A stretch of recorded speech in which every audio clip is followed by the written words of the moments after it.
આજનો કાર્યક્રમ છે એ થોડોક રૂપરેખા બધાને કહી દઉં. હા, પહેલા તો નમસ્તે, સુપ્રભાત. તો આજે છેલ્લો દિવસ છે, છેલ્લા દિવસનો કાર્યક્રમ થોડો છે એ આછો જેવો કહી દઉં. એક તો આપણે છે એ અધ્યયન પ્રક્રિયા ઉપર ચર્ચા કરશું થોડી, અને માનવ એટલે શું એના ઉપર થોડી ચર્ચા કરશું. અને એના પછી છે એ એક 5 દિવસમાં આપણે જેટલી ચર્ચા કરી એ ચર્ચાનો એક આખો ક્રમ, અને એનાથી અંતે છે એ આપણી અંદર છે એ શું ચિત્રણ બને છે એ થોડું સમરાઇઝ કરીશું. અને બપોર સુધીમાં છે એ પ્રભુદાદા ને એમના મિત્ર જાય છે વલ્લભદાદા, તો એમનો એક શેરિંગ લઈ લેશું આપણે. અને બપોર પછી છે એ લગભગ 1 કે 2 સેશન રાખશું. એટલે રેગ્યુલર ટાઈમ કરતાં આપણે આજે વહેલા છૂટી જશું, ફ્રી થઈ જશું. લગભગ 4:30 સુધી બધા લોકો રહેશો. તમે જાઓ છો કેટલા વાગે? જમીને જ જાઓ છો? તો પછી કોઈ રહેશે જ નહીં. નહીં, જમીને પછી તરત જેવું હોય તો આજે ગોષ્ઠી ન રાખીએ, શેરિંગ ચાલુ કરી દઈએ, અને શેરિંગ પૂરું થાય પછી જય ભૈયા જાય એ રીતના કરીએ. પણ એવું કાંઈ નથી ને કે આમ બસ છે આટલા વાગે જ નીકળવું, એવું કાંઈ? કાર છે, ઓકે. તો જમીને તરત જ આપણે શેરિંગ ચાલુ કરી દઈશું, એ રીતના કરશું.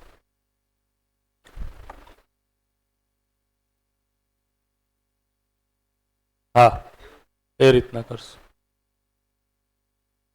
કાલની ગોષ્ઠીની ચર્ચામાં શું થયું હતું? ગોષ્ઠી કઈ રીતે કાલે? ગોષ્ઠી નથી થઈ. ઓકે, ગોષ્ઠી એક જ દિવસ થઈ, તો એવું છે. તો હવે આપણે ગોષ્ઠી નહીં રાખીએ અધ્યયન બિંદુ શિબિરમાં. ઓકે, સારું, ચાલો આપણે ચર્ચા આગળ કરીએ. તો કાલે જે આપણે ચર્ચા કરી એમાં એક તો નિયતિ વિધિ છે એના ઉપર ચર્ચા કરી, અને નિયતિ વિધિમાં અસ્તિત્વનું પ્રકટન કઈ રીતના ક્રમિક છે, અને એ પ્રકટનમાં માનવની યાત્રા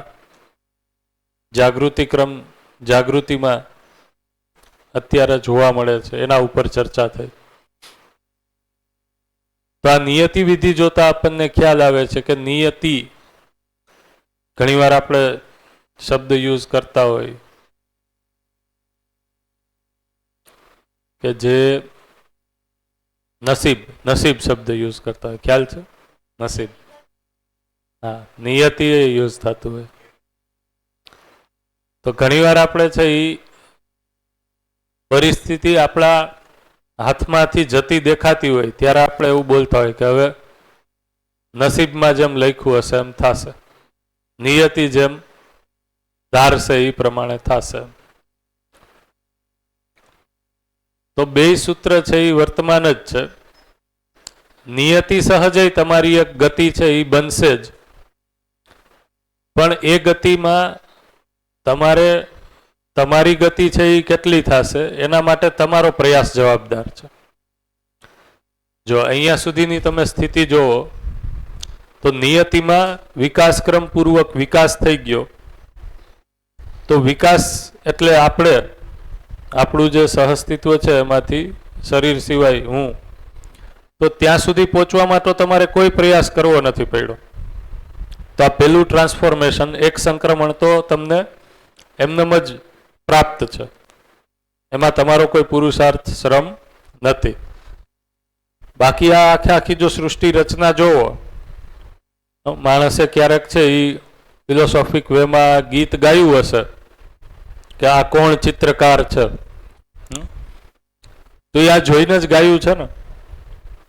આ આખો જે વૈભવ છે એ આ જે પ્રકૃતિએ અસ્તિત્વએ શ્રમ કર્યો છે અહીંયા સુધી પહોંચવા માટે, એ પણ એક અદ્ભુત ક્રમ આપણને દેખાય છે.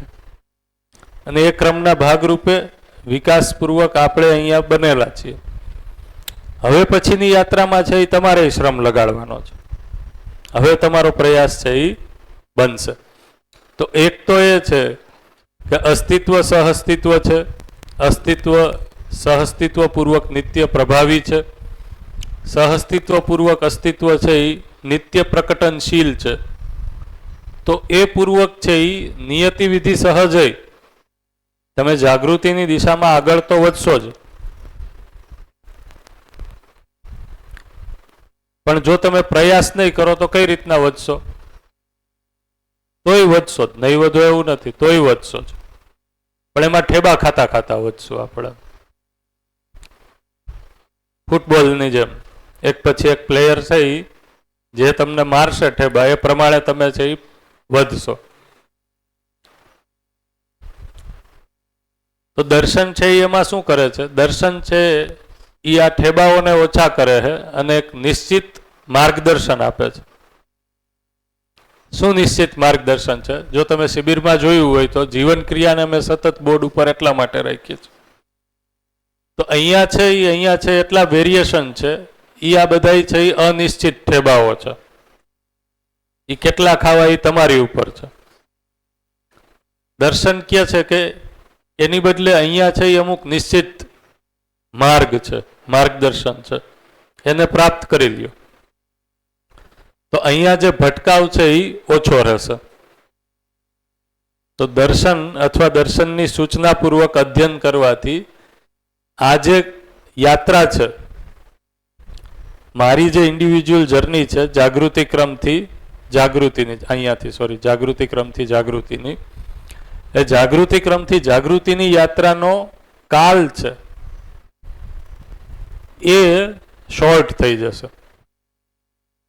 બાકી નિયતિ સહજ વિધિથી હરેક જે પણ વિકાસ છે એ જાગૃતિ ક્રમમાં છે એનું અહીંયા પહોંચવું નિશ્ચિત જ છે.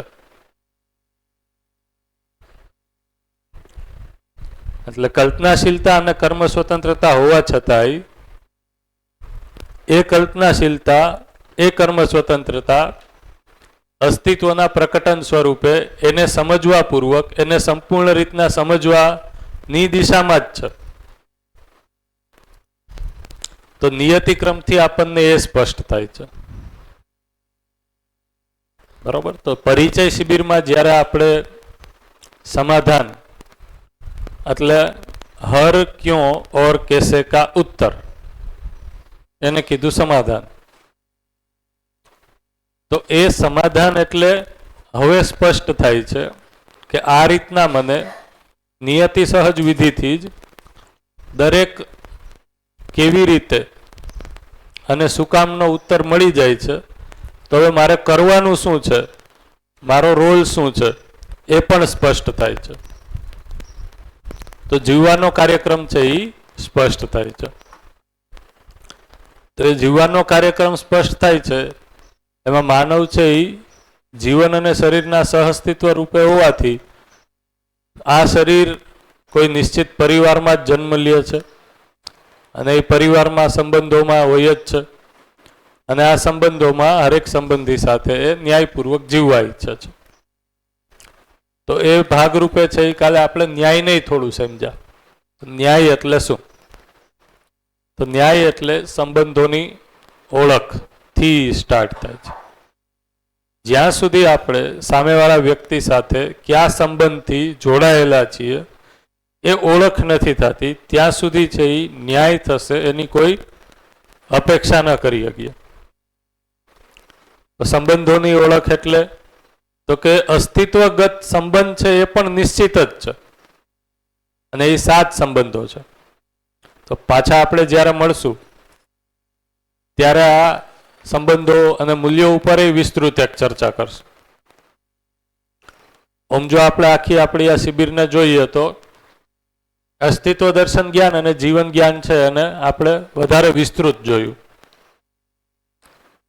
એટલે મારા હોવાનો આધાર છે એ એકવાર મને સ્પષ્ટ થઈ ગયો.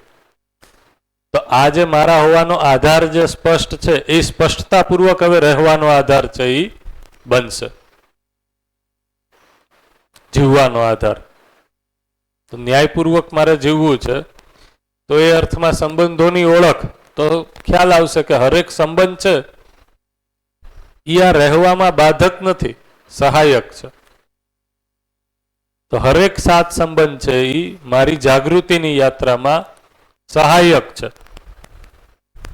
શું કીધું છેલ્લું વાક્ય?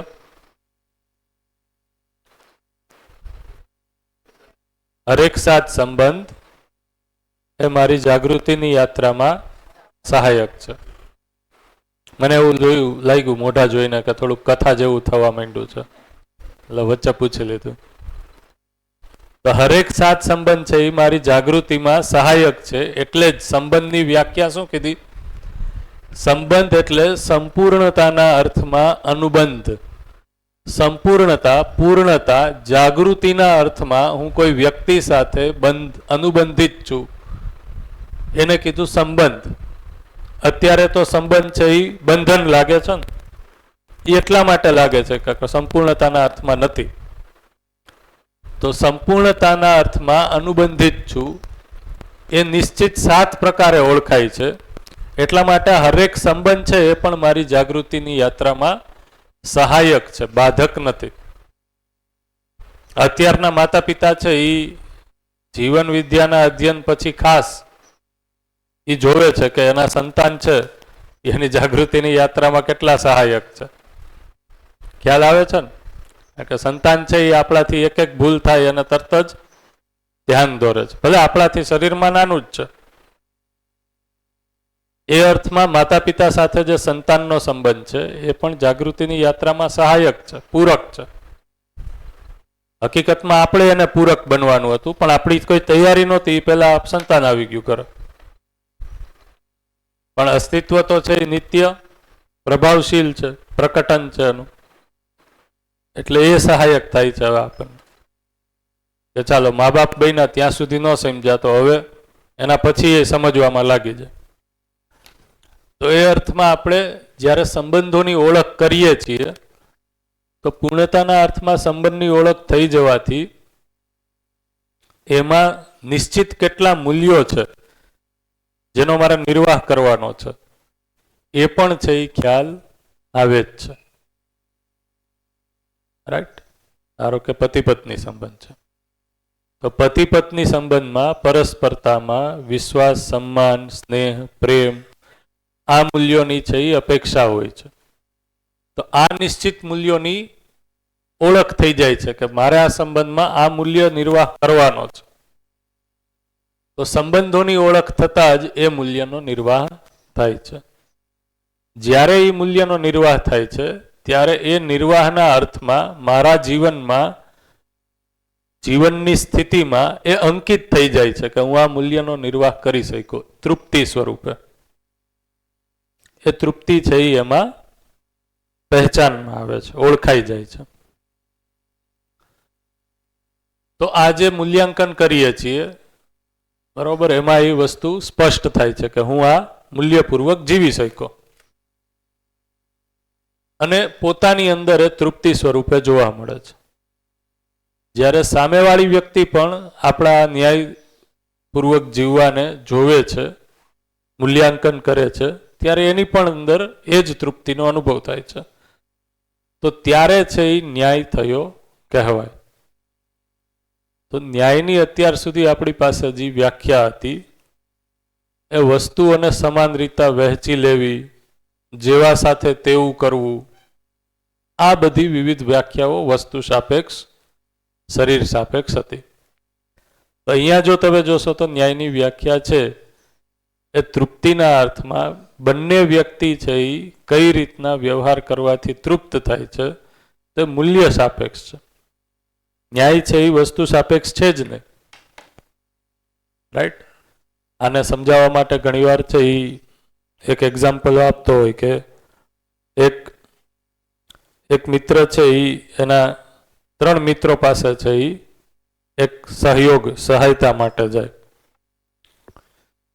તો ચારેય મિત્રો છે એ પાકા જ મિત્રો છે.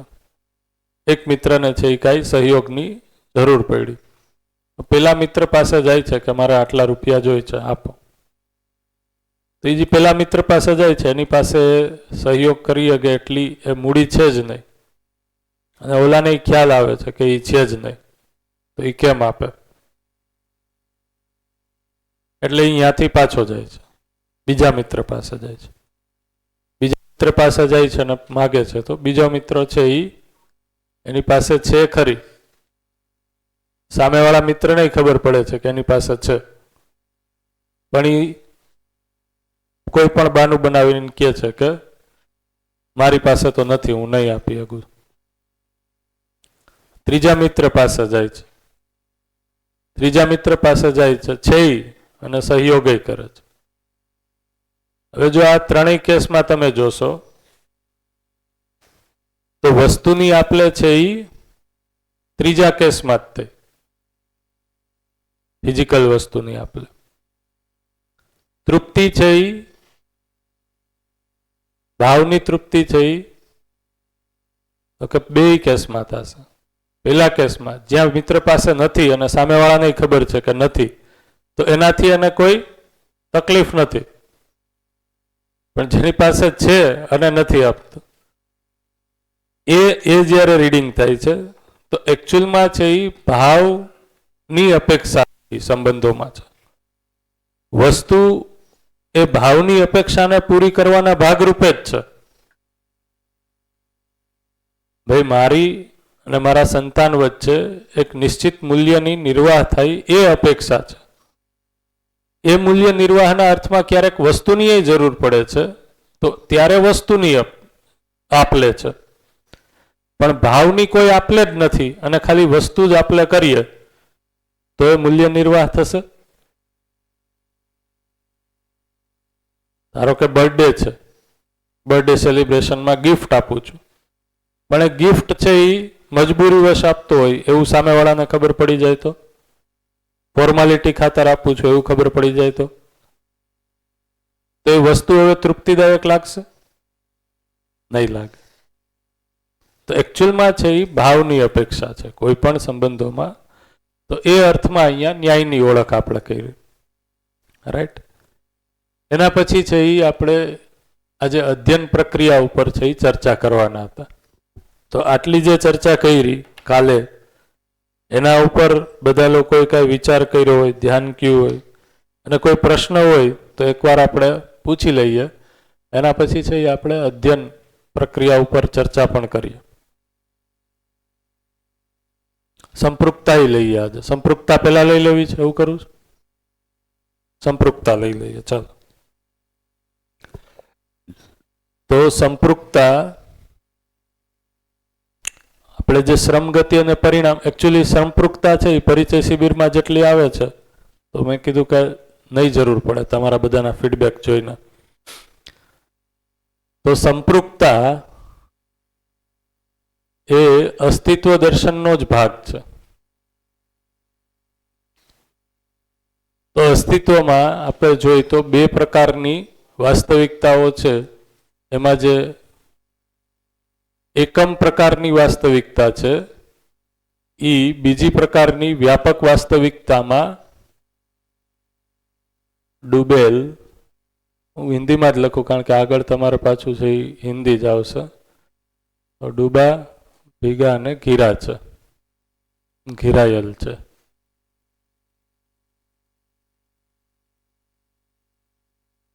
ડૂબા, ભીગા અને ઘીરા. તો ડૂબા, ભીગા અને ઘીરા એટલે કઈ રીતના આને સમજી શકીએ? તો એકચ્યુઅલમાં તો હરેક મોમેન્ટ ઉપર છે એ આ ત્રણેય વાસ્તવિકતા છે, ત્રણેય સંજ્ઞા છે એ પ્રભાવિત છે. તો ખાલી ડૂબેલ છે, ભીગેલ ઘેરેલ નથી એમ નથી, ખાલી આ છે આ બે નથી એમ નહીં, ત્રણેય છે એ હરેક સમયે પ્રભાવિત છે. તો ડૂબેલ એટલે શું? તો પેલા છે એ પ્રતિકપૂર્વક જ સમજવું પડશે. પ્રતિકથી આપણે સમજવાની ટ્રાય કરીએ અને ત્રણેય જ છે એ કઈ રીતના મૂકી એ સમજીએ. તો એક ઉદાહરણથી સમજીએ, પહેલા સ્ટાર્ટ કરીએ, બરોબર? તો ધારો કે પાણી છે, પાણીના ગ્લાસમાં આપણે એક લોખંડનો બોલ કે લોખંડનો ટુકડો છે એ અંદર આપણે નાખીએ છીએ.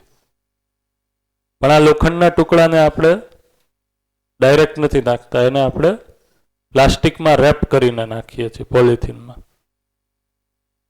તો તો આ લોખંડનો ટુકડો છે એ ડૂબેલ તો છે, બરોબર, પણ ભીગેલ કે ઘેરાયેલ છે નથી, પણ ડૂબેલો છે. તો આને કીધું ડૂબા. આ થયું ડૂબા. એવી જ રીતના છે એ આ લોખંડના ટુકડાને બહાર કાઢી અને પોલિથીનમાંથી બહાર કાઢી અને ફરીથી અંદર નાખીએ. આ વખતે છે એ પ્લાસ્ટિક નથી. તો હવે આ ડૂબેલી છે અને ઘેરાયેલ છે. ભીગેલ એ અર્થમાં નથી કે એની બહારની સપાટી તો છે પણ અંદર છે એ આરપાર નથી. તો અંદર આરપાર જાય એના માટે આપણે મટીરિયલ જ બદલાવવું પડશે, રાઈટ. તો ડૂબેલ છે, ઘેરાયેલ છે અને ભેગાયેલ. તો થર્મોકોલ, ધારો કે આપણે પેલું રૂ અથવા તો થર્મોકોલ જે આપણે સ્પંજ આવે એ નાખીએ. ધારો કે સ્પંજ આપણે અથવા રૂ જે તમને ઠીક લાગે એનો ટુકડો આપણે અંદર નાખીએ. તો હવે ત્રણેય છે, ડૂબેલી છે, ઘેરાયેલી છે અને પાણી છે એની આરપાર અંદર પ્રસરેલ છે. તો એ રીતના એ ભીંજાયેલ પણ છે, રાઈટ. પણ આ છે એ પ્રતીક જ છે, ઉપમા જ છે. અને પ્રતીક કે ઉપમા છે એ ઉપલબ્ધિ છે નથી. આ સમજવા માટે જ છે. કારણ કે પાણી છે એ વ્યાપક નથી. કારણ કે વ્યાપક જેવી બીજી કોઈ વાસ્તવિકતા નથી. વ્યાપક છે એ જ્યાં એકાઈ છે ત્યાં પણ છે. એટલે ખરા અર્થમાં જે ભીંજાયેલ થવાની વસ્તુ છે, ભીગા છે, એ તો વ્યાપકથી જ છે. કારણ કે પાણી ત્યાં નથી, પાણીનો એકમ ત્યાં નથી જ્યાં બીજો એકમ છે. જેમ કે આપણે કીધું કે પાણીમાં આપણે રૂ નાખીએ તો રૂનો જ્યાં એટમ હશે ત્યાં પાણીનો એટમ નહીં હોય. પણ વ્યાપકનો એટમ તો ત્યાંય, સોરી, વ્યાપક એટમ નથી, વ્યાપક તો ત્યાંય છે, આરપાર છે વસ્તુની. આ કલ્પના કરવી થોડીક મુશ્કેલ થશે કારણ કે કલ્પનામાં આપણે એકમને કલ્પિત કરવા માટે ટેવાયેલા છીએ. તો આ માર્કર છે એ કોઈ એકમની બનેલી છે.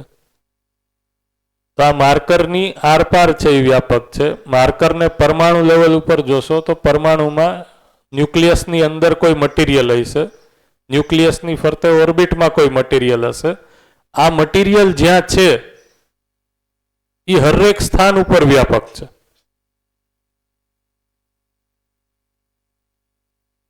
એ અર્થમાં એ ઇકાઈ, એકમ, પરમાણુ સ્તરથી જ ભીંજાયેલ છે.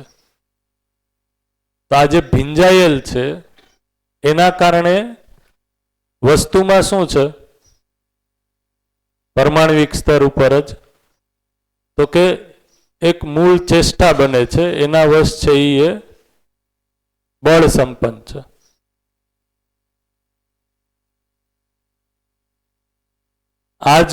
આને જ કીધું આ ઉર્જા સંપન્ન છે. હા, આને કીધું એના કારણે જે પહેલું સાપેક્ષ બળ અસ્તિત્વમાં આવે છે એ છે ચુંબકીયતા. તો આ ચુંબકીય બળ સંપન્ન છે. આ ખ્યાલ આવ્યો? પહેલી સાપેક્ષ ઉર્જાનું મૂળ રૂપ જે અસ્તિત્વમાં પ્રકટન થાય છે સામ્ય ઉર્જામાંથી એ છે ચુંબકીય બળ સંપન્નતા. તો હરેક પરમાણુ, બરોબર, એ આ પોતાનામાં પરમાણુ અંશો છે એ એક નાનું માઇક્રો ચુંબક જ છે. હરેકનું અલગ અલગ હશે પણ એ એક ચુંબકીય બળ સંપન્ન છે, બરોબર.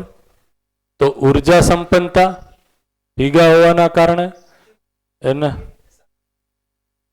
આ ઉર્જા છે એ સામ્ય ઉર્જા છે, એના કારણે મૂળ ચેષ્ટામાં એ આવે છે. જે ગતિ, શ્રમ ગતિ પરિણામ કીધું એની ગતિ છે, ત્યાંથી છે એ સાપેક્ષ ઉર્જાનું પ્રકટન છે, અહીંયાથી જ. હા, એ બળ સંપન્નતાની પ્રવૃત્તિ છે. સામ્ય ઉર્જા વશ બળ સંપન્નતાની પ્રવૃત્તિ છે. આ પ્રવૃત્તિ છે, આ ક્રિયા થઈ ગઈ.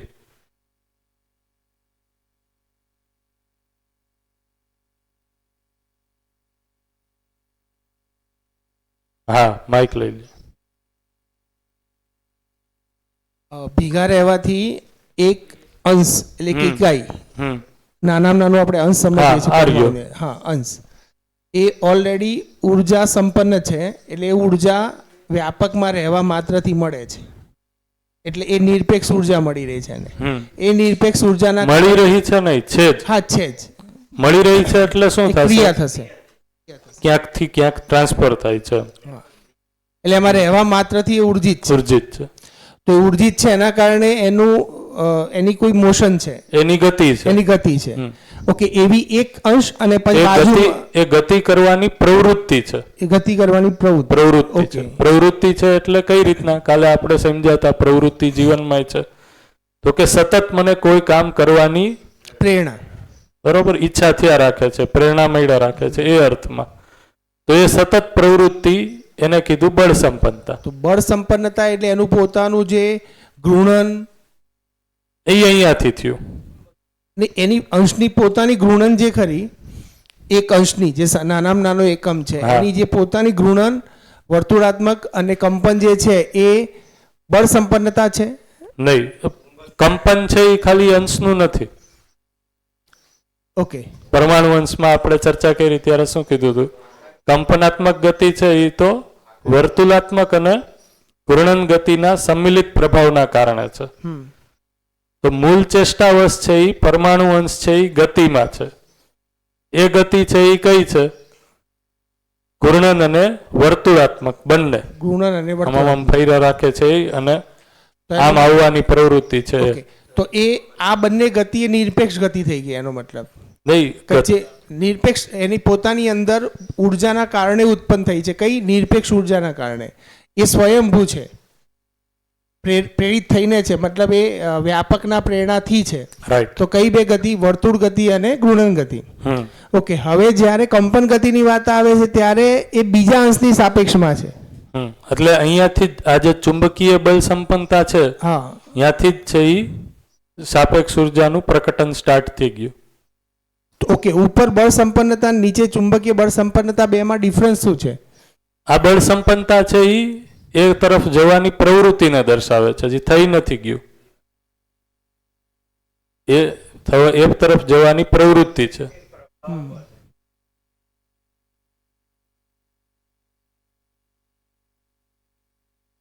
બળ આવી ગયું મારી પાસે, ધારો મારી પાસે ઉર્જા આવી ગઈ, એટલે સ્થિતિ ગતિના સ્વરૂપમાં કહો છો? સ્થિતિ ગતિના સ્વરૂપ. ઓકે, તો બળ સંપન્નતા એની સ્થિતિ છે, સ્થિતિ જ, અને ચુંબકીય બળ સંપન્નતા એની ગતિ છે. ગતિ જ. સ્થિતિ છે પણ હું વ્યક્ત જ ન થાવ તો એ સાપેક્ષતામાં જોવા નહીં મળે. બરાબર. તો એ ગતિ સ્વરૂપે વ્યક્ત છે.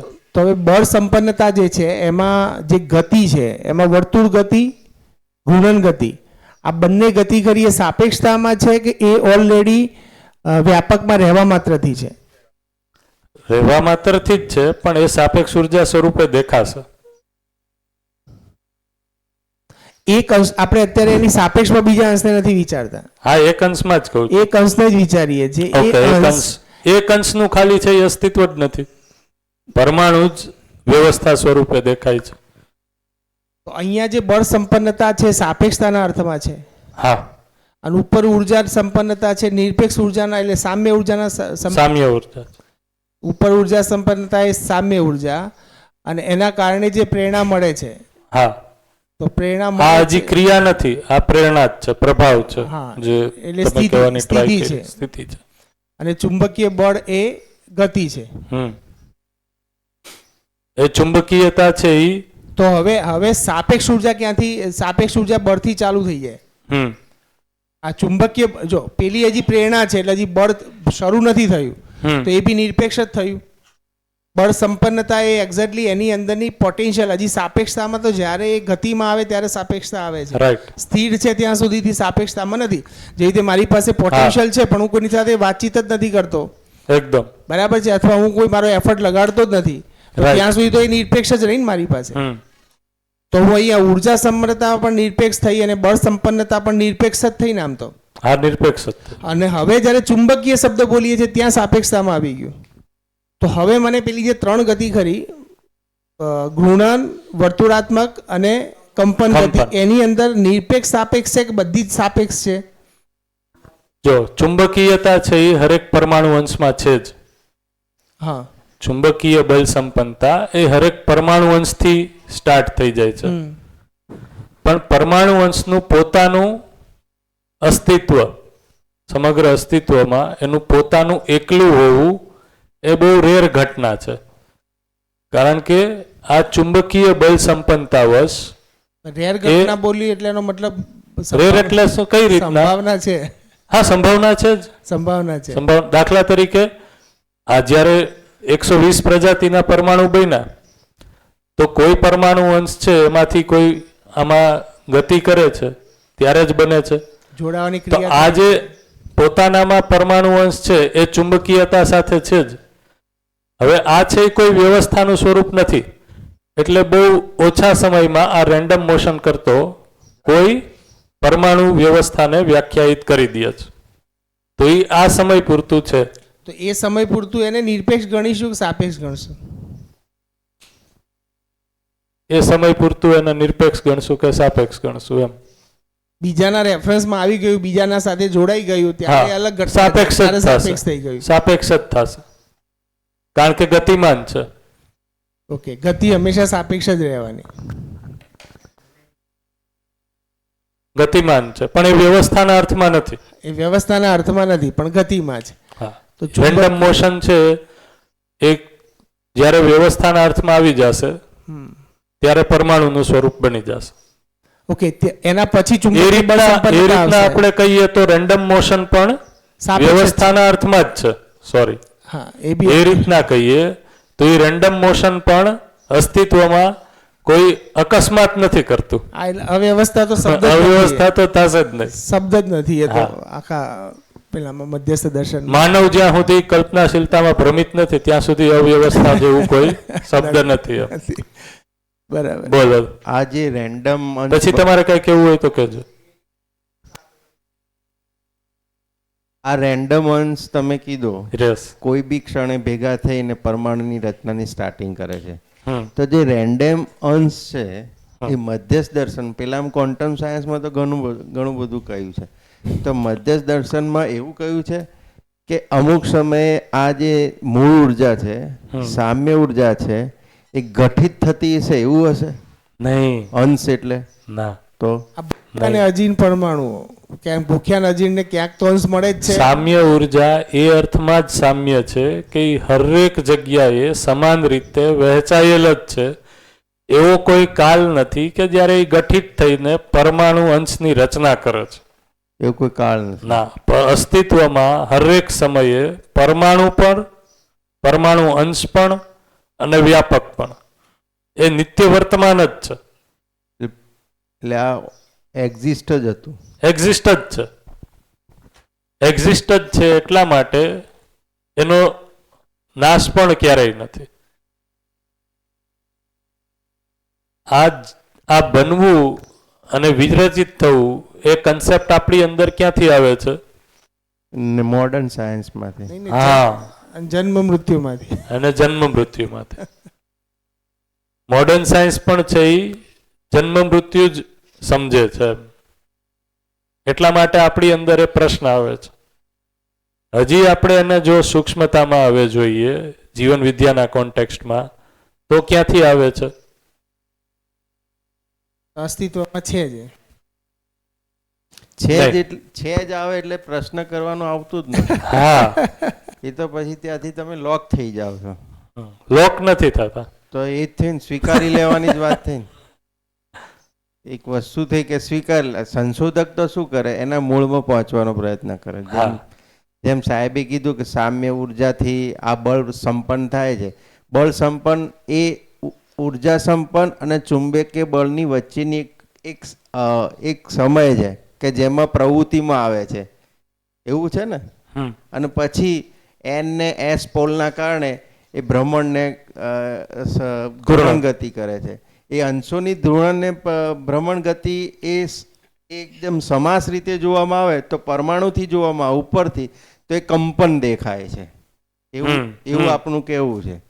પણ આપણે જે છેક અંશમાં જઈએ તો અંશ એક્ઝિસ્ટ જ હતા પહેલેથી.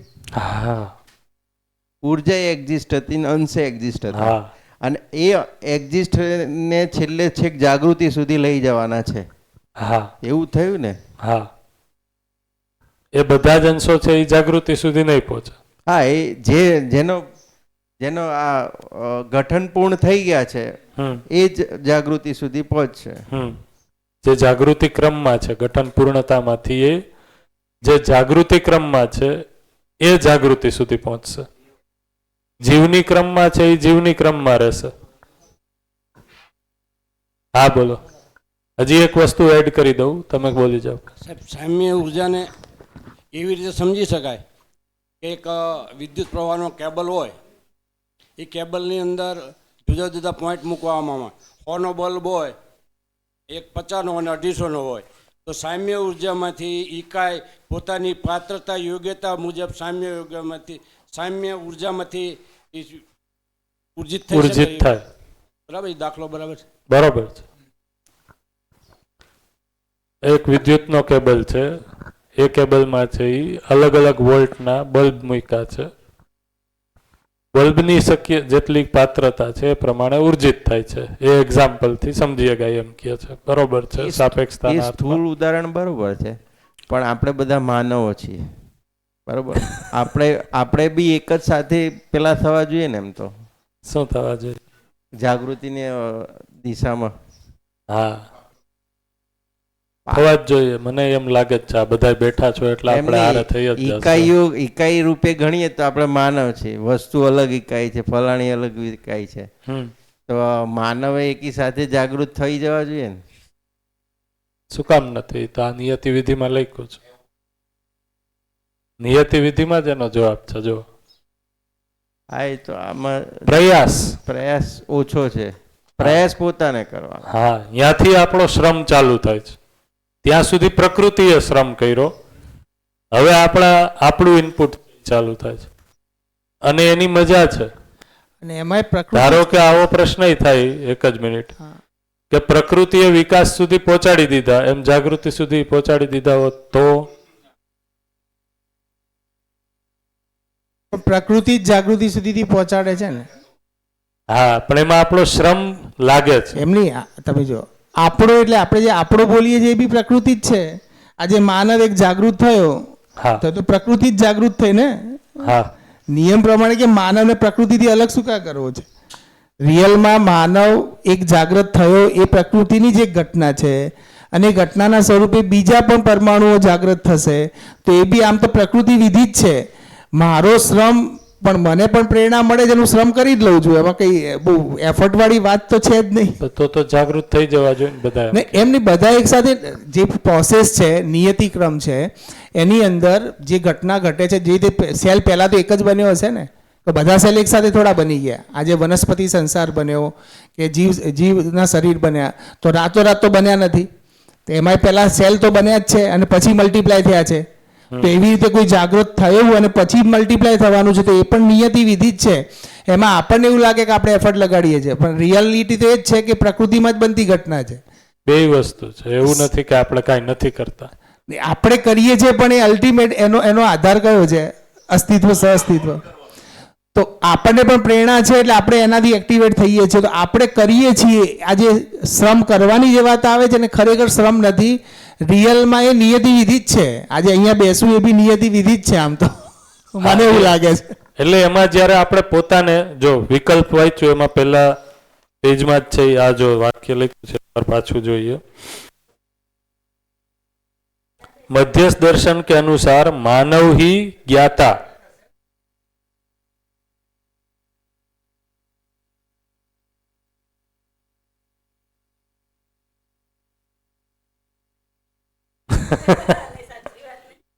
એટલે બેયમાં છે એ પાતળી ભેગ રેખા શું છે ગિરીશભાઈ?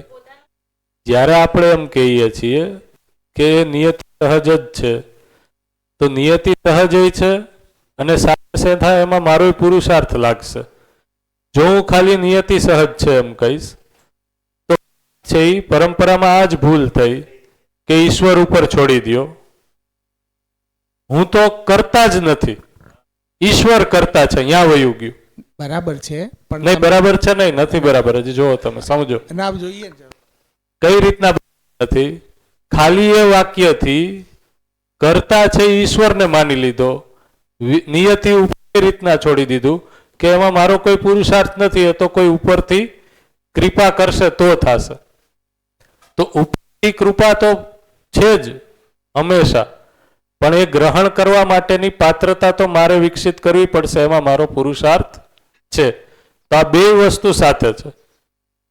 જો આ બે વસ્તુ સાથે ન હોય તોય સતીશભાઈ કહે છે એમ કે જાગૃતિ સુધી બધા લોકો સાથે પહોંચશે, કારણ કે નિયતિ વિધિથી જ થવાનું હશે તો બધાનું સાથે જ થશે. અને જો હું જ જવાબદાર હોય, નિયતિ એ જવાબદાર ન હોય, તોય બધા મિકેનિકલી પહોંચી જશે અહીંયા સુધી. મારો કન્ટેન્સ તમે સમજો. બોલો. મારો કન્ટેન્સ એ છે કે જીવન પરમાણુ જે ખરો એ અસ્તિત્વનો ભાગ છે. હા, ઓકે, એક જાગૃત થયો, જે નાગરાજ હા. બાબા જાગૃત થયા, તો એવી રીતે જાગૃતિ ક્રમને જ્યારે પ્રેરણા નિયતિ વિધિમાં, એટલે આપણે તમે જે કહેવા માંગો છો એમાં પુરુષાર્થ ન કરવો પડે. રિયલમાં માણસ પુરુષાર્થ કરવા માગે જ છે, પણ એને પ્રેરણા અવેલેબલ નથી. તો એ પુરુષાર્થ એ માને કે હું પુરુષાર્થ કરી રહ્યો છું, રિયલમાં એ પુરુષાર્થ નિયમ પ્રમાણે જોવા જે છે જ નહીં. એટલે છેલ્લું સેન્ટેન્સ શું છે કે જાગૃતિ નિશ્ચિત છે. એ છેલ્લું સેન્ટેન્સ એ અર્થમાં છે કે અસ્તિત્વમાં ડિઝાઇન છે જ, નિયતિ વિધિ પ્રમાણે થવાનું જ છે. જ્યારે એવું આચરણ અવેલેબલ સરાઉન્ડિંગ મળશે ત્યારે માણસ એનાથી છૂટકો જ નથી. માણસ પ્રયાસ જે કરે છે ને એનું કારણ એક જ છે કે એનું એકાદ પ્રગટન નથી થયું, જે ઉત્સવશીલતાના સ્વરૂપમાં જે પ્રગટન થવું જોઈએ. તો આજે આ કન્ટેન્ટના ફોર્મમાં થયું છે, તો હવે એનું મલ્ટિપ્લિકેશન નેચરલી બનવાનું છે. બધા એક સાથે બેસી જાય એવી વાત નથી અહીંયા. રિયાલિટી એ છે કે પણ એના અંદર પણ માણસ એ ભ્રમમાં રાખે કે મારે પુરુષાર્થ કરવાનો છે, તો રિયલમાં એ મારે પુરુષાર્થ કરવો આપણે ફિઝિકલ ફોર્મમાં જોઈએ છે, હજી શરીરની સાપેક્ષમાં જોઈએ છે. બાકી જીવન પરમાણુ તો એની રીતે એક્ટિવેટ છે જ, એ સતત શોધી જ રહ્યો છે. અને જે ફાઇન્ડિંગ કરી રહ્યો છે નેચરમાં, જ્યારે અવેલેબલ થઈ જશે આચરણ, ત્યારે નેચરલ એ ડાયરેક્શનમાં જતો જ રહેશે. એને તમે, અને એટલા જ માટે હંમેશા એક સ્ટેપ ઉપરવાળો વ્યક્તિ તમને આપણને આકર્ષિત કરે જ છે. અધ્યયનશીલતામાં પણ એક લેવલ ઉપર ગયો જાગૃત વ્યક્તિ હોય તો તમને એટ્રેક્ટ કરી જ લે છે. કેમ? કારણ કે એની પ્યાસ છે, એની ભૂખ છે, પણ એ અવેલેબિલિટી નથી. તો એ પણ બનતી ઘટના એ અસ્તિત્વની જ ઘટના છે. એમાં પુરુષાર્થ શબ્દ આપણે ભલે વાપરીએ, એની વ્યાખ્યા કરીએ, પણ રિયલમાં એ નિયતિ વિધિ જ છે. ઓકે, એ બરોબર છે તમે કહો છો એ રીતે. તમારી પ્યાસ વધારે છે એટલે તમે એને ગણતા જ નથી, શ્રમ કરો છો. અમુક વ્યક્તિને તો લાગે છે એવું કે હા હું શ્રમ કરું છું, એ અર્થમાં એ શ્રમ સહજ છે. નિયતિ વિધિના કારણે એ જે શ્રમ કરું છું એ સહજ છે, એ અર્થમાં એ શ્રમ નથી. પણ જો દર્શનમાં છે એને શ્રમ શબ્દથી એટલા માટે જ ઇંગિત કર્યું કારણ કે સાક્ષાત્કારની ઘટના પહેલા છે એ પ્રયાસ લાગે છે. એટલા માટે તો જોવો કે 2 લાખ વર્ષનો ઇતિહાસ, માનવ ઇતિહાસ છે, પરંપરા શું કામ ન બની? બરોબર. તો એ ત્યાં સુધીનો શ્રમ છે, પછી વિશ્રામપૂર્વક ગતિ છે. પણ એ જે શ્રમ છે એ પણ નિયતિ વિધિ સહજ છે એમ કહીએ ગયા આપણે. એટલે હું જે તો એમાં બીજી વસ્તુઓનો જે પ્રયાસ છે એ જોડાય છે. આપણને પ્રેરણા છે એ જ દિશામાં છે. અર્થ એટલો છે કે એ આપણે ઠેબા ખાતા ખાતા કરશું તો માનવ જાતિએ આટલા લાખ વર્ષની જે યાત્રા કરી એમાં ઘણા ભટકાવને જોયા, બરોબર. અને એ પૂર્વક છે એ જ યાત્રામાં, કારણ કે નિયતિ વિધિ છે એ પ્રભાવિત હતી, એ જ યાત્રામાં છે કોઈ માનવને અનુભવ થયો ને દર્શનનું પ્રકટન થયું. તો હવે છે એ જે નિયતિ વિધિની યાત્રા હતી એ કાલ છે, એ કાલ આપણા અધ્યયન કરવાથી શોર્ટ થઈ જશે. તો એ અર્થમાં એ બે વસ્તુ છે. એટલે હું જ્યારે કહું છું કે શ્રમ અથવા તો પુરુષાર્થ છે, તેને એ સેન્સમાં નથી લેવાનું કે મારા એકલાથી થાય છે, એ તમે કહેવા માંગો છો ને, કે એમાં મોટો ફાળો છે, પ્રકૃતિનો છે, પરંપરાનો છે, અન્ય માનવોનો છે. તો એ તો કૃતજ્ઞતા આપણે, તો એ તો આપણી ગતિ એટલા માટે જ સ્ટાર્ટ કર્યું ત્યારે મેં કીધું કે કૃતજ્ઞતાપૂર્વક જ આગળની ગતિ છે. તો એ તો છે જ, પણ કૃતજ્ઞતા પછી એ આપણો પ્રયાસ એ અર્થમાં છે કે આ બધા પ્રયાસની સાથે હું પણ લાગી જાઉં એમ. એ અર્થમાં એ સહજ છે. જો એ રીતના લાગતું હોય આપણને તો એ સહજ છે. એમ કહી શકાય ને કે આ જે સહજ શ્રમ છે એનું મૂળ રૂપ તો જિજ્ઞાસા જ બનેલી છે. કારણ કે બાળપણથી નાનું બાળક છે ને, કંઈક ને કંઈક જિજ્ઞાસા સાથે આવે છે. એકદમ. અને એ જિજ્ઞાસા આપણે માતા પિતા શિક્ષક કરતા વાતાવરણ એને તૃપ્ત નથી કરતું અને માન્યતામાં થોપી દે છે. અને આપણી બી માન્યતાઓ જાણેલી માન્યતાઓ નથી હોતી, ત્યારે આ બધા લોચા શરૂ થઈ જાય છે. એવું કહી શકાય ને? એ કહી શકાય. એટલે મૂળ જિજ્ઞાસા એ સહજ શ્રમ તરફ લઈ જાય છે. બરોબર છે. એ રીતના તમે અસ્તિત્વને આખું જોશો, અધ્યયન કરશો તો ખ્યાલ આવશે કે સમગ્ર માનવજાત છે એ આ જાગૃતિ ક્રમની યાત્રામાં જ છે. કોઈ બહુ મોટી અપરાધ પ્રવૃત્તિ થઈ તો એ ખાસ કરીને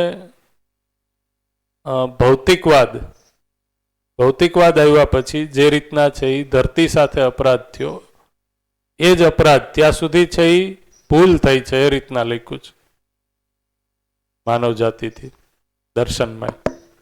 તો એ માનવ જાતિના અધ્યયન ક્રમમાં છે એ આ પડાવ જ છે.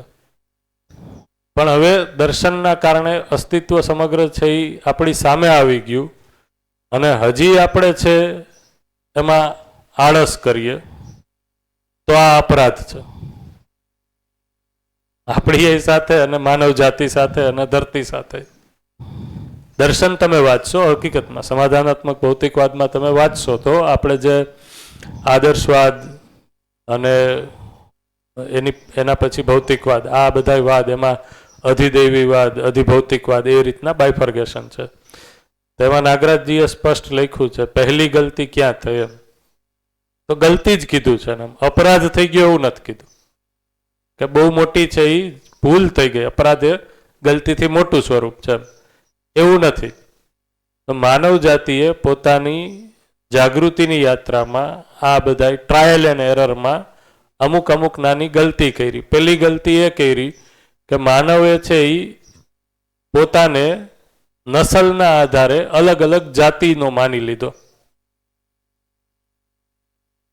એના કારણે છે એ સમુદાયવાદ, અને એના કારણે સમુદાય વચ્ચે યુદ્ધ. બરોબર. અને એના પછી એનું આખું પરિણામ છે પછી રાજાશાહી ને બધી વસ્તુ, પછી એનું જે એક રૂપ છે એ ભૌતિકવાદ સ્વરૂપે આદર્શવાદમાં છે એ. એવી રીતના છે એ બે ભૂલ, અને એના પછી છે એ આદર્શવાદે છે એ જે રીતના, કારણ કે વિવેક તો હતો ને, જ્ઞાન તો હતું ને, એટલા માટે ધરતી સાથે અપરાધ. તો નાગરાજજી એમ કહે છે કે માનવે સમજ અથવા તો ભ્રમપૂર્વક છે એ આ ધરતીનું પેટ ફાડી અને અંદરથી જે વસ્તુઓ જેની ઉપર અધિકાર નથી માનવનો એ કાઢી, એ અપરાધ છે ધરતી સાથે. એના કારણે ધરતી બીમાર છે. બરોબર. અહીંયા જો તમે આગળ વાંચશો, આનું મધ્યસ્થ દર્શન અધ્યયન બિંદુ છે આ પેજ, એમાં બે વસ્તુ લખ્યું છે. વર્તમાન સ્થિતિ, તો કે ધરતી તાપગ્રસ્ત, પ્રદૂષણ અને સભી માનવ સમુદાય અસુરક્ષિત. એક જ મિનિટ. અને આવશ્યકતા 14મા નંબર પેજ ઉપર. आवश्यकता શું છે વર્તમાન સ્થિતિની સામે? तो कि धरती संतुलित रहना, ऋतु संतुलित बना रहना और धरती पर मानव का अक्षुण्ण, अक्षुण्ण એટલે નિરંતર, रहना આ છે. તો ધરતી અત્યારે છે અને તાવ આવી ગયો છે એમ લખે છે હિન્દીમાં નાગરાજજી. તો તાવ આવી ગયો, અપરાધ કર્યો ને એમાં આપણે. બરોબર છે. ઓકે, આમાં કઈક તમે કઈક કહેતા થઈ હશે. હાલો કહીએ અમે. હા, એટલે આજે ચર્ચા થઈ જાગૃતિની, શ્રમની અને નીતિ વિધિની, તો થોડું ધ્યાન એ ગયું કે જો સહજ શ્રમ કરવાનો, ગરમ પાણી. સામૂહિક શ્રમ કરવાનો, વાતાવરણનો શ્રમ કરવાનો એ બધું બરોબર, એકદમ ગરમ. પણ જો નીતિ વિધિ ઉપર જ હું આશ્રય લઈ અને પ્રયાસ ન કરું તો પહેલામાં ઈશ્વર હતો ને આમાં નીતિ ઉપર છોડો, બે હરકું જ થઈ ગયું. ધ્યાન એ રીતે જાય કે નીતિ કરી નાખશે જાગૃતિ મારી અને હું છોડી દઉં તો પહેલામાં ઈશ્વર છોડતો હતો અને આમાં આપણે નીતિ ઉપર છોડીએ તો પછી શ્રમ કરવાનો કે મારું પ્રયોજન છે તો પાછું અટકેલું જ રહે. એટલે દર્શનમાં સ્પષ્ટ છે કે તમે સાક્ષાત્કાર સુધી, સહજતા સુધી ન પહોંચો ત્યાં સુધી જીવન પરમાણુએ જે શ્રમ કરવાનો છે, પહોંચવાનું છે, એના માટે પ્રયાસ કરવો જ રહ્યો અને એ રોલ સ્વરૂપે કરવાનો છે. તો જ નીતિ તમને ત્યાં સુધી પહોંચાડશે અને વાતાવરણ પૂરું પાડશે. અને તો ગિરીશભાઈને તો એટલે લાગે છે કે એ તો પહેલેથી ખોજી વ્યક્તિ છે હો. એને તો સહજ જ લાગે છે. હા. એના માટે હું એમાં સંમત છું, બીજા માટે સંમત નથી, એટલે હું બધાને કહું છું. કહેવાનો ભાવાર્થ દાદા એમ છે કે જ્યારે માણસને પ્રેરણા અવેલેબલ મળે છે ને, જીવન પરમાણુને બીજા જીવનની પ્રેરણા અવેલેબલ મળે છે ને, પછી એના માટે એ પ્રયત્નવાળી વસ્તુ છે ને એકદમ સહજ બની જાય છે. પ્રેરિત થાય જ હાલ છે. પ્રેરણા નથી એટલે પ્રયાસ જેવું ફીલ થાય છે, એટલે ગોતવું પડે. પણ જ્યારે વાતાવરણ બની જાય છે ત્યારે પછી એ સહજ વિધિથી થઈ જ જવાનું છે. એના માટે એટલો બધો પ્રયાસ નહીં લાગે. પણ તમારે ધ્યાન ના જતું હોય તો કેવી રીતે થાય? ધ્યાન જવું બહુ જરૂરી છે ને એ વસ્તુ. એટલા માટે તમે જોશો તો નાગરાજજીએ દર્શનમાં કોઈ જગ્યાએ એક બિંદુએ ગેપનું છોડ્યું નથી. કારણ કે નહીતર આ જે કે છે તાર્કિક રીતે જ છે એ દર્શન છે એ ગેપમાં આવી જાય. જો નિયતિ વિધિ ખાલી છે એ પ્રકટનશીલ છે એવું કહી દીધું હોત તો સાથે સાથે એ કીધું કે માનવ છે એ જ કરતા છે. નિયતિ છે એના કારણે તમે કરવા માંડશો એવું નથી કીધું. તો નિયતિ એ પ્રકટન પ્રભાવી છે, સાથે માનવ કરતા પદમાં મૂક્યો. અત્યાર સુધી આદર્શવાદે છે એ માનવને છે એ કરતા પદમાં ન મૂક્યો, ઈશ્વરને કરતા પદમાં મૂક્યો. એટલા માટે આ બે વસ્તુને જ્યારે કમ્બાઈન કરીએ છીએ ત્યારે કાંઈ થાય છે પુણ્યશાલી કામ, તો એ પણ છે એ માનવ જાતિના પુણ્યના પ્રતાપે છે. અને ધારો કે કોઈ ભૂલ થાય છે તો એ પણ સમગ્ર માનવ જાતિના ભૂલવશ છે, અપરાધવશ છે.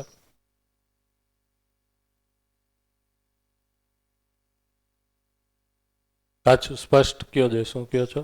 સામૂહિક રીતે મીન્સ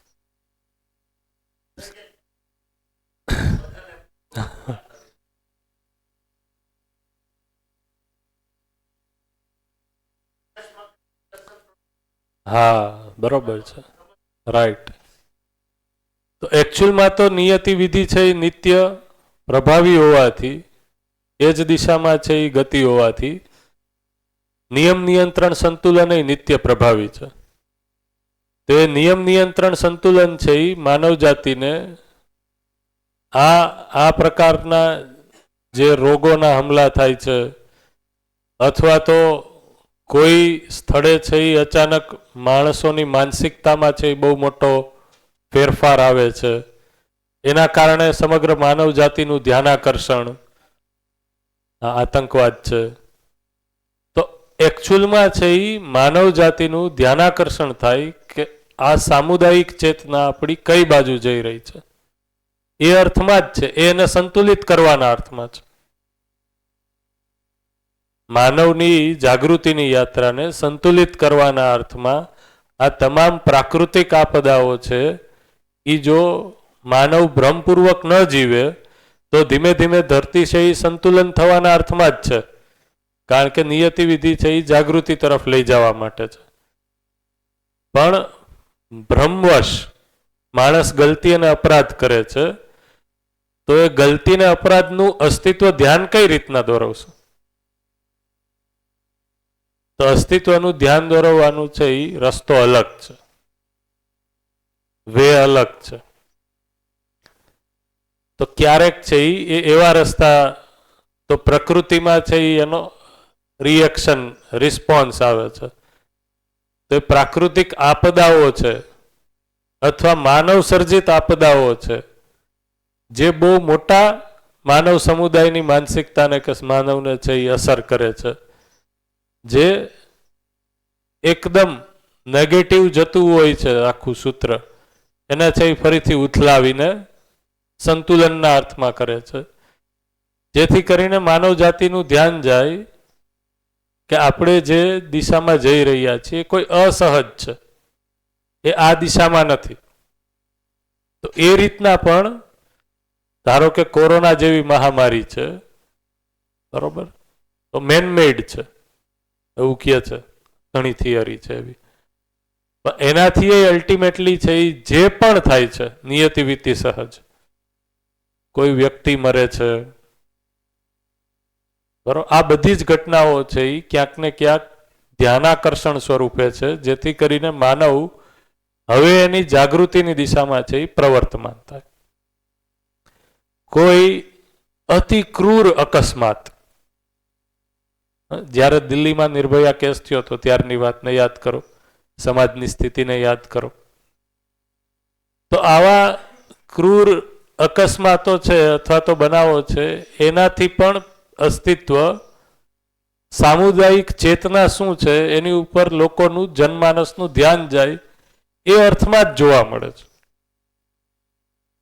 તો જો એના પછી છે એ ઘણી બધી આ જે ઘટના થઈ એને લઈને છે એ માણસમાં જાગૃતિ આવી, એના ઘણા નિયમ કાનૂન બન્યા, એને કઈ રીતના છે એ રોકી શકાય એ બધી વાત થઈ. તો ધ્યાન શું દોરે છે? તો કે જે આધાર રાખીને માનવ જાતિ જીવી રહી છે એ આધાર જ છે એ અંદરથી હલેલો છે.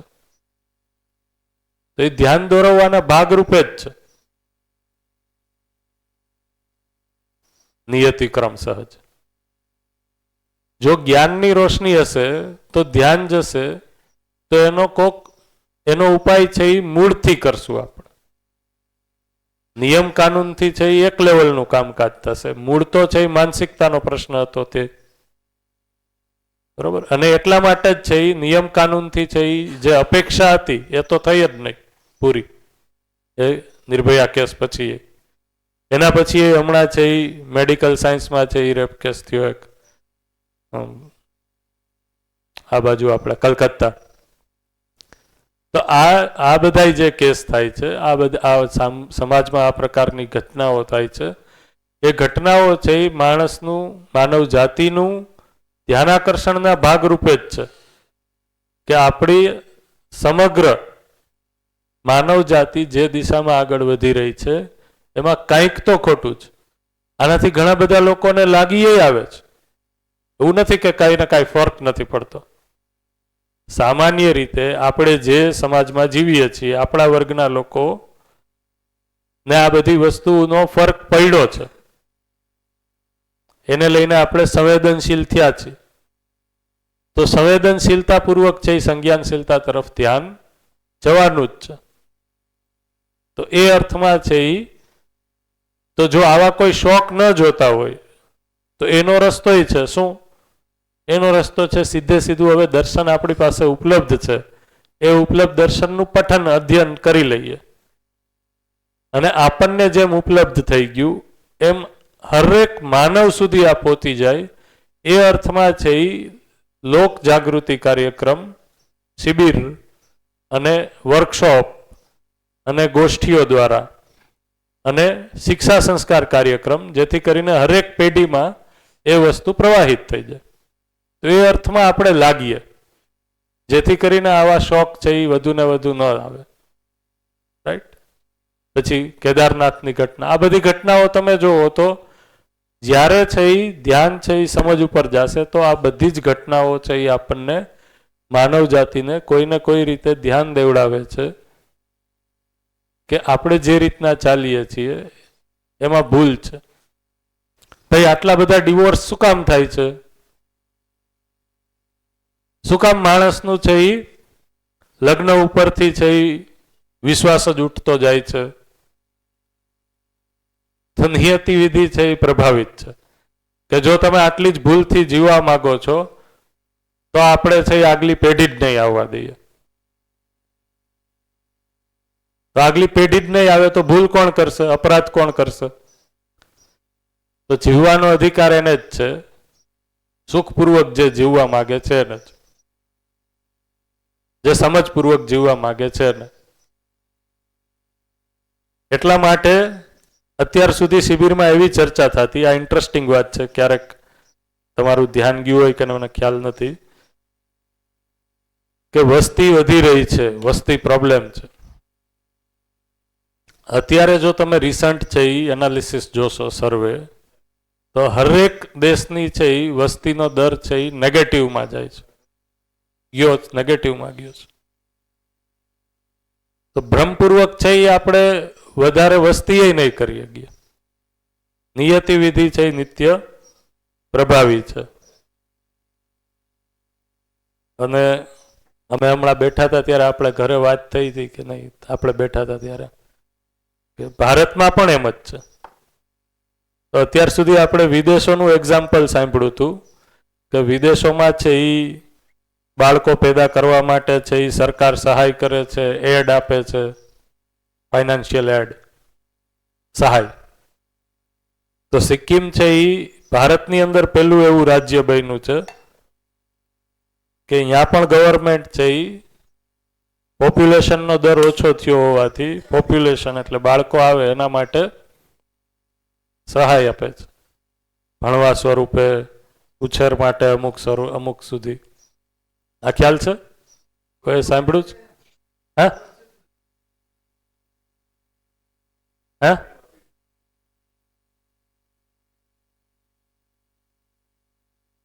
હા હા હા, એ છે, સાચી વાત હશે તમારી. બધાનો નેગેટિવ દર ગયો હોય તો વધે.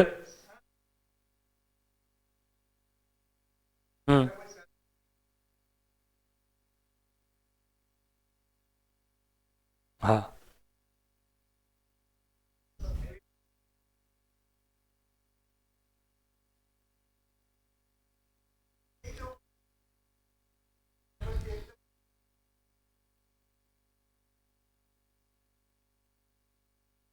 અચ્છા, કોટક સર આ છે. હા, તમારું નામ છે એ સાંભળા રાખીએ છીએ અમે.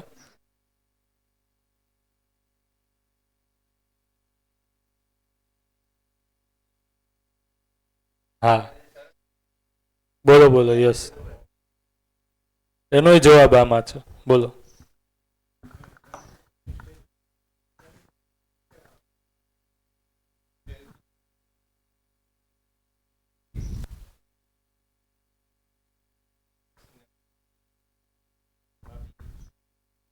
એ રીતે નથી વાત કરી મેં. મેડિકલ સાયન્સમાં એક બે વસ્તુ સમજવા જેવી છે. પહેલાં જે સિમેન કાઉન્ટ હતા, એ સિમેન કાઉન્ટ પહેલાં અમે 60 to 300 મિલિયન્સ પર ઇજેક્યુલેશન એ નોર્મલ ગણાતું હતું. એ 60ના પણ હવે 15 મિલિયન થવા માંડ્યા છે.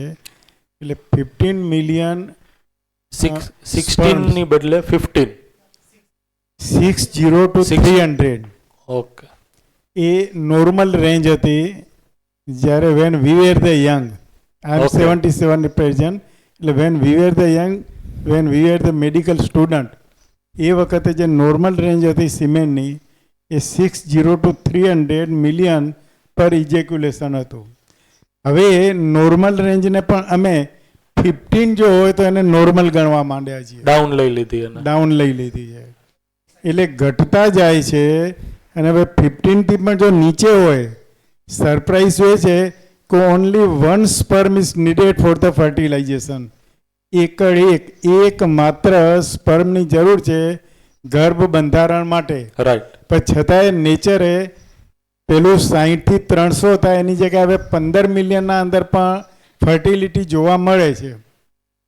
પરંતુ એનાથી જ્યારે ઓછા જાય છે એટલે પછી આઈવીએફમાં હમણાં જે વધતું જાય છે વધતું સમાજમાં એના કારણે વધે છે. બીજું જે સતીશભાઈ કહે છે અને હું માનું છું કે ઇન્ડિકેશન એવું હશે, પહેલાં એટલે સ્ત્રીની ઉંમર 21 વર્ષે આઈડિયલ ઉંમર છે ગર્ભ ધારણ માટે. 21 વર્ષથી મોટી સ્ત્રી જેમ થાય છે તેમ એ ગર્ભ ધારણ માટે ગરડી થતી જાય છે અને 35 વર્ષ પછી એની ગર્ભ ધારણની શક્યતા ઘણી ઘણી ઘણી ઓછી થાય છે. પણ હવે સરપ્રાઇઝ ફેક્ટ જે નેચરમાં છે તે તમને કહું, જેવી રીતે સ્પર્મ છે એને તૈયાર થવામાં 90 દિવસ લાગે છે. 20 વર્ષનું બાળક હોય, મેલ હોય યુવાન, કે 50 વર્ષનો હોય કે 60 વર્ષનો મેલ હોય, એના અંદર સ્પર્મ તૈયાર થતાં 90 દિવસની પ્રક્રિયા હોય છે. જ્યારે સ્ત્રી બાળક માના પેટમાં હોય છે ત્યારે 10 થી 12 લાખ એ ઓવમ, સ્ત્રી બીજ એટલે ઓવમ, એ પોતાને ઓવરીમાં સ્ત્રી બાળક જ્યારે એની માના પેટમાં હોય છે ત્યારે 10 થી 12 લાખ હોય છે. જન્મે છે ત્યારે 2 લાખ થાય છે અને જ્યારે 13-14 વર્ષની થાય અને માસિકમાં પ્રારંભ કરે ત્યારે 40,000 થાય છે. એટલે 13 વર્ષની બાળિકા જ્યારે મેન્સીસ શરૂ થાય છે ત્યારે દરેક માસિક ચક્રમાં 10 થી 12 બીજ એટલે ઓવમ એ મેચ્યોર થવાના શરૂ થાય, જેમાંનો એક ઓવમ એકડ જે 18 થી 22 mm થાય એ છૂટો પડે અને એ વખતે સામે જો સિમેન એટલે કે પુરુષ બીજ મળે, શુક્રાણુ મળે તો ગર્ભ રહેવાની શક્યતા રહેતી હોય છે. એટલે હવે 21 વર્ષની યુવતીમાં જે સ્ત્રી બીજ તૈયાર થાય છે તે પેલા 40,000 પૈકીના 10-12 પૈકીનું એકડ એક તૈયાર થાય છે. એટલે એક તો એ 21 વર્ષની એની ઉંમર વત્તા 9 વર્ષ એની ગર્ભની ઉંમર, એટલે 22 વર્ષ જૂનો ગર્ભ છે બીજ એનો, જે બીજ વપરાશે તે 25 વર્ષની 30 વર્ષની એટલે 30 વર્ષ જૂનો. એટલે જેમ સ્ત્રીની ઉંમર વધતી જાય તેમ બાળકમાં ખોડકાં પડવાની શક્યતા પણ વધતી જતી હોય છે. આ એક મેડિકલ ફેક્ટ છે.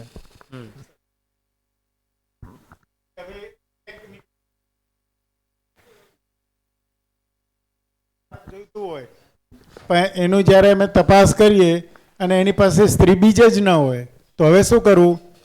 તો બીજી સ્ત્રી જે યુવાન છે જેનું ઓવમ એટલે કે સ્ત્રી બીજ સક્ષમ છે ગર્ભધારણ માટે, એને લઈ ગર્ભાશય એનું, વીર્ય એના પતિનું, પણ સ્ત્રી બીજ એ બીજાનું, એટલે જીનેટિકલી જે બાળક આવશે એ તો જીનેટિક્સ બીજાનું છે. એટલે આ સરોગસી વધતું જાય. સેરોગસી હજી જુદું છે. સેરોગસીમાં શું છે, સ્ત્રી છે એની પાસે સ્ત્રી બીજ છે, હસબન્ડ છે એટલે પુરુષ બીજ પણ છે, પણ એના ગર્ભાશયમાં કોઈ રોગ છે, ફાઇબ્રોઇડ છે, બીજું કંઈ છે, એનો ગર્ભાશય સક્ષમ નથી, કેપેબલ નથી, એટલે બીજાનો ગર્ભ ભાડે લે છે, એને સેરોગસી કહે છે. એમાં સ્ત્રી બીજ છે એ તો જે મૂળ મા બાપ છે એનું જ હોય છે. હા, એટલે કપલનું જ હોય, એનું જ હોય, પણ ગર્ભાશય અન્યનું છે. અને એ આઈવીએફ દ્વારા જે દંપતી છે એનો પુરુષ બીજ અને સ્ત્રી બીજ લઈ બહાર ફલિત કરી અને એ જે ગર્ભ તૈયાર થાય છે, જેને જાયગોટ કહીએ અમે, એ ગર્ભ તૈયાર થાય એ ગર્ભ અમે પેલી બાજુ જેનો ગર્ભાશય લેવાનું છે એને પૂર્વ તૈયારી કરીએ અને એ પ્રમાણે પછી એમાં આરોપણ કરી અને એમના અંદર એ સેરોગસી એટલે ભાડે. 21 એજ છે એ આદર્શ છે એવું મેડિકલ સાયન્સ પ્રમાણે 21 વર્ષની ઉંમર છે એ આદર્શ છે.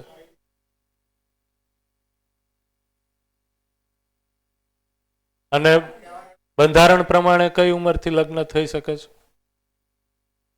સ્ત્રી માટે? 18.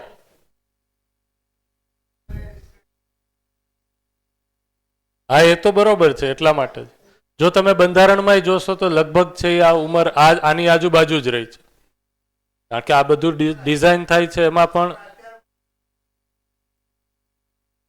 Yes yes yes yes.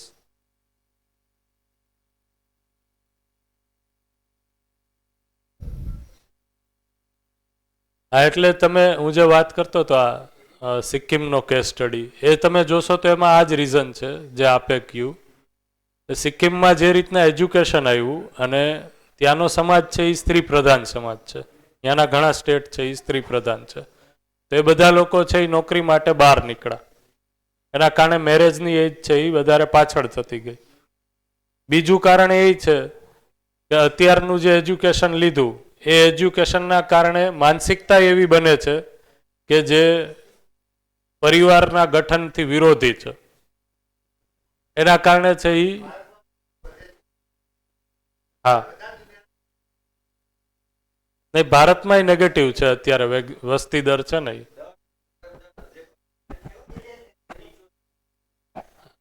એટલે ઓલ ઓવર તમે જુઓ તો ધરતી ઉપર આ ટૂંકમાં આ શેર કરવાનું આશય એ છે કે માણસ ભ્રમપૂર્વક વધારે છે નિયંત્રણની બહાર જીવી નહીં શકે. બરોબર. અત્યારે જેમ કે હું આ સમજવા માટે, કારણ કે મને એમ લાગ્યું કે આ ચર્ચા થશે, તમે અત્યારે એ રીતના જુઓ તો જે જન્મદર છે એમાં લગભગ છે એ સ્ત્રી પુરુષનો રેશિયો છે એ સરખો રહે છે. પ્રકૃતિ સહજ અસ્તિત્વમાં એ વ્યવસ્થા છે. બધા જ ને લગ્ન કરવા એ જરૂરી નથી, પણ જનરલી છે એ 90% છે, 99% છે લોકો મેરેજ કરશે જ, એ સહજ છે. પણ એમાં આવી રીતના કેસ પણ હોઈ શકે. એટલા માટે છે એ તમે જુઓ તો રેશિયો લગભગ સમાન રહે છે. પણ હવે જો તમે જો ભ્રમપૂર્વક જીવવું એ વધારે એનું આકર્ષણ હોય અથવા તો વધારે ભ્રમિત થવાની સ્થિતિ હોય અત્યારના સમયમાં, તો એ પુરુષની વધારે છે. અને જેટલો ભ્રમિત એટલો વધારે ભ્રમ ફેલાવશે. એટલા માટે તમે, કારણ કે સ્ત્રી જુઓ તમે તો એ પહેલેથી જ એક સત્વ સાથે છે અને એ ભાવ પ્રધાન છે, એટલા માટે છે એ વધારે અવ્યવસ્થાનું કારણ ક્યારેય બનતી જ નથી. આ મારું ઓબ્ઝર્વેશન છે. તો તમે જોશો તો જન્મનો આ જે રેશિયો હતો એમાં પણ સ્ત્રી પુરુષમાં સ્ત્રીના જન્મનો દર છે એ વધ્યો છે, કારણ કે સત્વપૂર્વક જીવવામાં છે એ સ્ત્રી એ સહજ છે. જે વધારે અરાજકતા ફેલાવી શકે છે બળ સંપન્નતાના કારણે, શરીરનું એક બળ છે એના કારણે, એ પુરુષ છે. તો એના કારણે, અને બીજું છે એ નેચરલી તમે જોવો તો એજ્યુકેશનમાં છે એ હવે સ્ત્રીઓ છે એ આગળ વધી રહી છે. બરોબર. પણ પણ કમનસીબી આપણી એ છે કે એજ્યુકેશન આપણું છે એ કમ્પ્લીટ નથી, એટલા માટે એ આગળ વધીને જે પુરુષ કરતા હતા અત્યારે એ જ કરવાને પૂરું માને છે. રાઈટ. આ બધાના સરવાળાને આપણે જોઈએ તો માણસની શરીર પરંપરા, જે સ્વસ્થ શરીરની જે સાહેબે વાત કરી, એ સ્વસ્થ શરીરની પરંપરા છે એ દુર્લભ થતી જાય છે. તો જન્મથી જ છે અમુક પ્રકારની છે એ ખોડખાણ, અથવા તો જન્મ પછી તરત જ છે એ ઇમ્યુનિટી એટલી ઓછી હોવી, આંખના નંબર આવી જવા, બરોબર, પહેલેથી જ હવે, અને ઇમ્યુનિટી ઓછી હોવાના કારણે છે અલગ અલગ પ્રકારના રોગો. તો બધું મળીને છે એ એક સ્વસ્થ માનવ સમાજ છે એ બને, એનાથી વિપરીત જો સમજશું નહીં તો એ જ દિશામાં ધકલાશે. તો આ છે એ શું છે, અસ્તિત્વનું ઇન્ડિકેશન છે. બરોબર. પછી તમે સરોગસી કરી લ્યો કે IVF કરી લ્યો કે કોઈ પણ વસ્તુ કરી લ્યો, એની છે એ પરંપરા નહીં બની શકે જ્યાં સુધી માણસ છે એ સમજશે નહીં. જો સમજશે, સમજપૂર્વક જોશે, તો સ્ત્રી શરીર પુરુષ શરીર બેયની છે એ એક નિશ્ચિત ઉપયોગિતા પૂરકતા છે, સમાજમાં એનો એક રોલ છે, એ રોલ પૂર્વક જીવશે તો માણસની સુખપૂર્વક જીવવાની પરંપરા, પરિવારમાં સમૃદ્ધિપૂર્વક જીવવાની પરંપરા, અભયપૂર્વક જીવવાની સમાજમાં પરંપરા એ સ્થાપિત થશે. એ અર્થમાં છે એ અત્યારે જેટલું વિજ્ઞાન છે એટલા વિજ્ઞાનની કોઈ જરૂર નથી. હું તો આવું સ્પષ્ટ માનું છું વિજ્ઞાનના વિદ્યાર્થી તરીકે.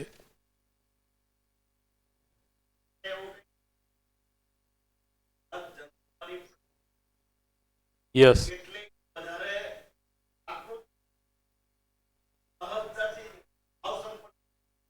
યસ એ જ અર્થ રાઈટ.